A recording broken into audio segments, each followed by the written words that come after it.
Praise the Lord my dear brothers and sisters. ఈ ఉదయకాల సమయం నా యొక్క టెస్టిమోనీ మీతో మీ మీ అందరితో పంచుకున్నట్టుకు నాకు అవకాశం ఇచ్చిన దేవాది దేవునికి వేలాది వేల కృతజ్ఞతలు చెల్లించుకున్నాను. నా పేరు గిడియన్ పవన్. మా father Rajendra Prasad, government employee, retired అండి. మా మదర్ టీచరు ప్రభావతి. మాది తిరుపతి. నాకు పృథ్వీ అన్న గత 8 ఇయర్స్గా తెలుసండి. అయితే అన్న ఎప్పటికప్పుడు నన్ను ఆత్మీయతలో నడిపిస్తూ ఉండేవాడు. ప్రతిరోజు మెసేజెస్ పెడుతూ ఉండేవాడు, వీడియోస్ అవన్నీ పెడుతుండేవాడు. నేనేమనుకునేవాడంటే అబ్బా అన్నకి చాలా ఓపిక అబ్బా పెడుతుంటాడు అని. అయితే నాది బీటెక్ 2012లో అయిపోయింది. నేను 2012లో ఏదైనా గవర్నమెంట్ జాబ్ కొట్టాలని నాకు ఆశ, అది నా ఎయిమ్, గోల్. సో నేను నంద్యాలకు వెళ్ళిపోయాను. వెంటనే నంద్యాలలో 3 ఇయర్స్ ఉన్నాను, 2015 దాకా ఉన్నాను. అయితే నాకు 50 ఎగ్జామ్లు రాశాను, 2 ఇంటర్వ్యూలు వచ్చాయి.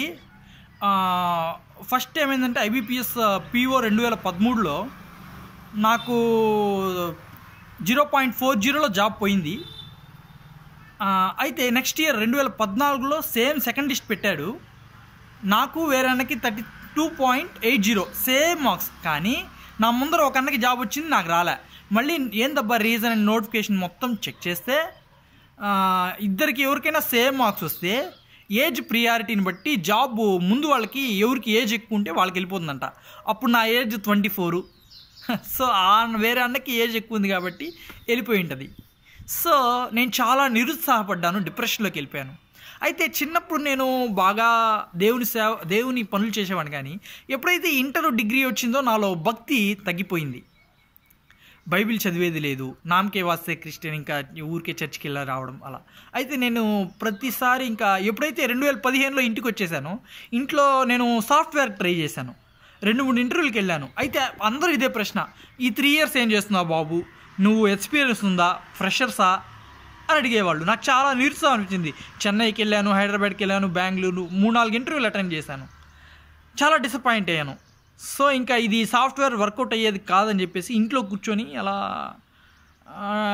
ఏదో టైంపాస్ అలా ఇంట్లో కూర్చొని ప్రిపేర్ అవుతూ ఉండేవాడిని. అయితే ఒక జస్ట్ 1 ఇయర్ బ్యాక్ పృథ్వీ అని నాకు కాల్ చేశారు. గిడియోన్ ఎలా ఉన్నావు, నువ్వు దేవుని భక్తిలో నువ్వు ఎలా ఉన్నావు, నీ యొక్క గురించి నేను ప్రేయర్ చేస్తాను అది ఇది అనేసరికి నేను అన్నతో చెప్పాను, నా ప్రాబ్లమ్స్ అన్నీ చెప్పాను. అన్నా ఏందన్నా, నాకు నా జీవితంలో ఏం ఆశీర్వాదాలు లేవు, ఉద్యోగం లేదు, పెళ్ళి లేదు, దేవుడు అందరికీ ఇస్తున్నాడు, నా ఫ్రెండ్స్కి నాకు మాత్రం ఏమి ఇవ్వట్లేదని చెప్పాను. అయితే పృథ్వీ అన్న నన్ను కంఫర్ట్ చేయడానికి చాలా ట్రై చేశాడు. నేను అప్పుడు వినే పరిస్థితిలో లేను, యేసయ్యని జీసస్ని యాక్సెప్ట్ చేసే పరిస్థితిలో లేను, నా ఓటమిని తట్టుకోలేకపోయాను. అయితే పృథ్వీ అన్న మరలా నా కోసం భారంగా ప్రేయర్ చేశాడో ఏమో, కానీ మరి దేవుని కృపను బట్టి ఆ సంవత్సరం తర్వాత ఈ సంవత్సరం నేను రక్షణలోకి రావడం జరిగింది.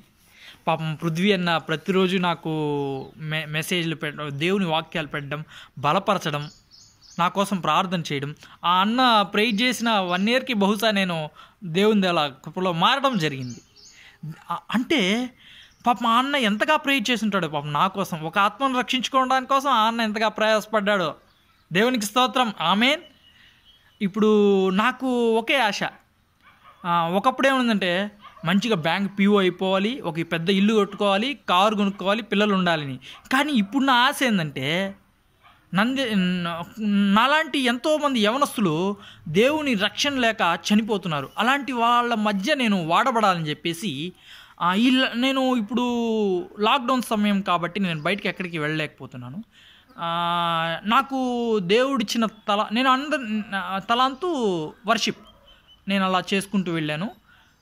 ఫేస్బుక్లో నా యొక్క సాంగ్స్ పెడుతూ ఉంటాను, యూట్యూబ్లో నా యొక్క వీడియోస్ సాంగ్స్ అవన్నీ పెడుతాను. దేవుడు నాకు ఇచ్చిన తలావంతుల్ని నేను అభివృద్ధి పొందించుకోవాలనుకుంటున్నాను. I want to double my blessings, తలాంతులు. Yes right. థ్యాంక్ యూ పృథ్వన్న, thank you Christ rules SMS ministry Hyderabad, thank you Christ Rules SMS Ministry for your prayers. Thank you Prithvi Anna for your prayers towards me. ఈ ఈ చిన్న సాక్ష్యం దేవునికి మహింపరచబడును గాక. ఆమేన్.